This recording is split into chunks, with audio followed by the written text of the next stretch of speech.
Sarah and I'm part of the Eden team. Today I'm reading an excerpt from Everyday Gospel, the Christmas Devotional by Paul David Tripp.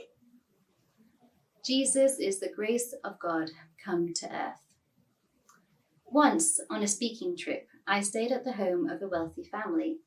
One room featured a wall full of portraits of past generations of family members.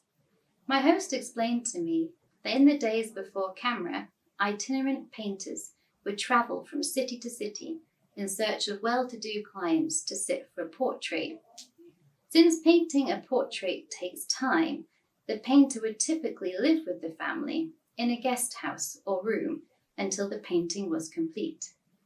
In so doing, the painter would get to know the family, particularly the person he was painting.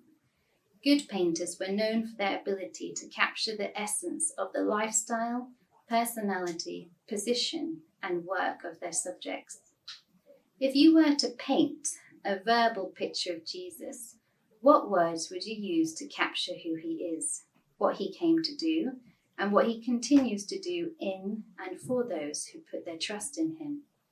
It may surprise you, but one of the most beautiful and best known verbal portraits of Jesus is found not in the New Testament Gospels or epistles, but rather in the beginning of one of the Old Testament prophets. For generations, students of the Bible have wondered at and meditated on and attempted to understand the meaning and implication of the words of this portrait. Perhaps you have already figured out that I'm referring to the picture of Jesus painted by Isaiah. To us a child is born, to us a son is given, and the government shall be upon his shoulder, and his name shall be called Wonderful Counselor, Mighty God, Everlasting Father, Prince of Peace. Of the increase of his government and peace there will be no end, on the throne of David and over his kingdom, to establish it, to uphold it with justice and righteousness. From this time forth and forevermore, the zeal of the Lord of hosts will do this. Isaiah chapter 9, verses 6 to 7.